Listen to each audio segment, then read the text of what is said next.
ये कहानी मैं अपने एक सब्सक्राइबर सूरज सिंह की फरमाइश पर सुना रहा हूँ। मेरा नाम अमर है। मेरे दोस्त रवि और राहुल, हम तीनों की दोस्ती बचपन की है। रवि हर छोटी छोटी चीज़ों से डरता है, लेकिन राहुल बिल्कुल रवि के अपोजिट है। वो हमेशा कोई ना कोई ख़तरा उठाने को तैयार रहता है। एक दिन राहुल और रवि की बातों बातों में बहस छिड़ गई और बहस का नतीजा ये निकला कि एक रात उस जंगल में बिताएंगे जिसके बारे में ये अफवाह थी कि वहां पर नर पिशाच रहते हैं। राहुल ने रवि को डरपोक कह के उसे चैलेंज किया तो रवि भी तैयार हो गया। फिर क्या, राहुल ने गाड़ी निकाली, उसमें ज़रूरत का सामान रखा और निकल पड़े हम जंगल की तरफ। वक्त दोपहर का था, तकरीबन 2 बजे होंगे। सर्दियों का मौसम था, अंधेरा भी जल्दी हो गया था। 6 घंटे के लंबे सफ़र के बाद अब हम जंगल में दाखिल हो चुके थे।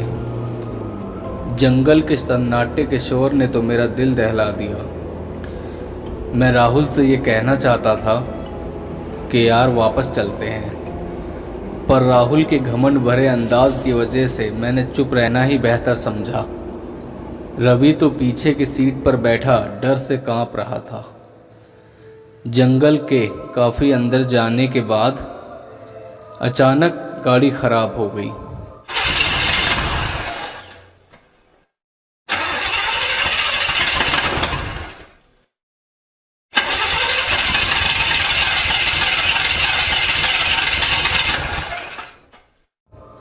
राहुल ने बहुत कोशिश की गाड़ी स्टार्ट करने की, पर उसकी सारी कोशिशें नाकाम रहीं और गाड़ी स्टार्ट नहीं हुई।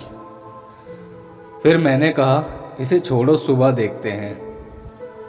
हमने गाड़ी से कैंपिंग का सामान निकाला और गाड़ी से थोड़ी दूर जाकर हमने टेंट लगा लिया। रवि ने आग जलाई और हम लोगों ने खूब हंसी मजाक किया और रात गए तक हम एक दूसरे को हॉरर स्टोरीज सुनाते रहे। धीरे धीरे सबको सफ़र की थकान की वजह से नींद आने लगी और तीनों टेंट के अंदर जाकर सो गए। बीच रात मेरी आंख कुछ अजीब सी आवाज़ों से खुली।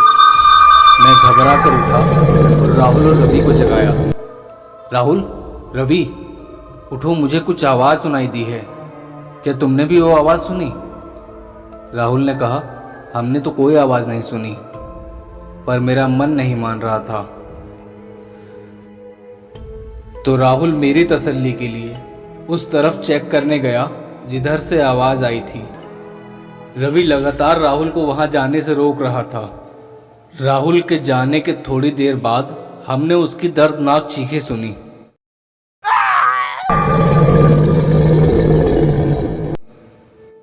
साथ ही एक नर पिशाच की दिल दहला देने वाली आवाज़ आई। डर के मारे जैसे मेरे हाथ पैर जम गए थे। मैंने उधर नज़र दौड़ाई जहां से उस दरिंदे की हैबतनाक आवाज़ें आ रही थी। उसकी बुलंद चीखें आसमान को चीर रही थी। मैंने उसकी अंगारे सी लाल लाल दहकती आंखें देखी जो कि अंधेरे में बहुत चमक रही थी। उसका शरीर किसी राक्षस के जैसा विशाल था। उसके हाथ पतले और बहुत लंबे थे। उसने बगल में राहुल की आधी खाई हुई लाश दबा रखी थी। रवि ने उसे देखा तो अपना आपा खो दिया और डर के मारे इधर उधर चीखता चिल्लाता भागता रहा।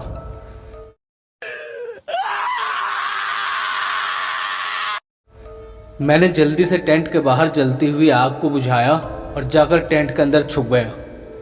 बाहर दौड़ते भागते रवि को एक दूसरे पिशाच ने दबोच लिया। उसने रवि को जोर से आसमान की तरफ उछाला और रवि धड़ाम से आकर जमीन पर गिरा। टेंट के अंदर से मैं सारा मंजर देख रहा था। रवि के मुंह से आवाज नहीं निकल रही थी, पर उसने मेरी तरफ देखते हुए मदद के लिए हाथ बढ़ाया। मैं मजबूर था, मैं किसी पिशाच का निवाला नहीं बनना चाहता था। अब रवि लाचार था, उसकी सारी हड्डियां टूट चुकी थीं। वो दर्द से रो रहा था। पिशाच को उसको खाने से ज़्यादा उसे तड़पाने में मज़ा आ रहा था। वो रवि की छाती पर दोनों पैर रखकर खड़ा हो गया। रवि के मुंह से खून का एक फव्वारा निकला और रवि ने दम तोड़ दिया। अब इस सुनसान जंगल में पिशाचों का शिकार बनने के लिए मैं अकेला बचा था। जान बचाने के लिए मैं टेंट के पीछे से बाहर निकला और अंधेरे में बेतहाशा दौड़ने लगा। दौड़ते दौड़ते अचानक मैं एक पेड़ से टकरा गया और मेरे मुंह से एक ज़ोरदार चीख निकली। चीख सुनकर पिशाचों ने भी चीखना शुरू कर दिया और मेरी तरफ लपके। मैंने फिर से दौड़ना शुरू कर दिया। इससे पहले कि मैं कुछ समझ पाता, मैं एक बहुत गहरे गड्ढे में जा गिरा। गड्ढे में गिरने की वजह से मेरा एक पैर टूट गया था। उन पिशाचों से जान बचाने के लिए मैं गड्ढे में ही छुपा रहा। गड्ढे के ऊपर वो पिशाच मंडराते रहे और मुझे ढूंढते रहे। अब मैं ये सोच रहा था कि इन पिशाचों से अगर बच भी गया तो भी इस गड्ढे से कभी बाहर नहीं निकल पाऊंगा और भूख प्यास से तड़प कर यहीं मर जाऊंगा। कुछ घंटों के बाद मुझे ऐसा लगा कि अब वो पिशाच चले गए हैं। मैंने जेब से मोबाइल निकाला और मदद के लिए कॉल करने लगा, पर मोबाइल में नेटवर्क ही नहीं थे। मैंने मोबाइल की टॉर्च जलाई तो वहाँ का मंजर देखकर मेरा कलेजा उछलकर मेरे हलक में आ गया।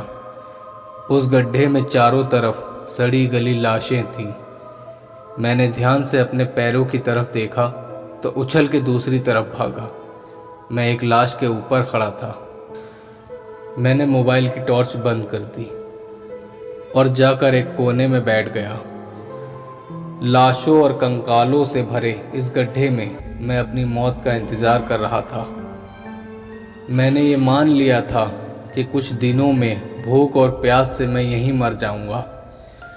काफ़ी देर से मैं यही सब सोच रहा था कि अचानक कुछ आवाज़ हुई। मैंने टॉर्च जलाकर देखा तो वो एक जंगली जानवर था।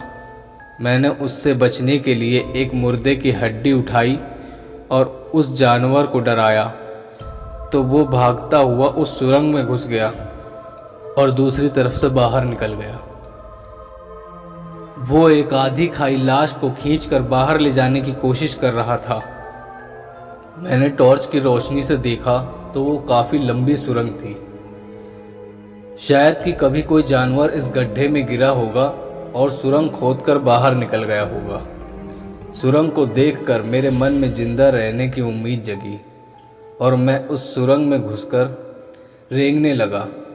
काफ़ी देर रेंगने के बाद आखिर मैं उस सुरंग से बाहर आ गया। बस अब थोड़ी ही देर में सुबह होने वाली थी। अंधेरा भी छटने लगा था। मैं सर्दी से कांपता हुआ और लड़खड़ाता हुआ काफ़ी देर तक चलता रहा। अब धूप भी काफ़ी तेज़ हो चुकी थी। इस ज़िंदगी और मौत की जंग में शायद ज़िंदगी हारने वाली थी। मैं जीने की उम्मीद खो रहा था कि तभी मुझे जंगल में आते हुए कुछ लोग दिखाई दिए। वो शायद जंगल में लकड़ी काटने आए थे। वो लोग मुझे देखते ही समझ गए कि मैं किसी मुसीबत में हूँ।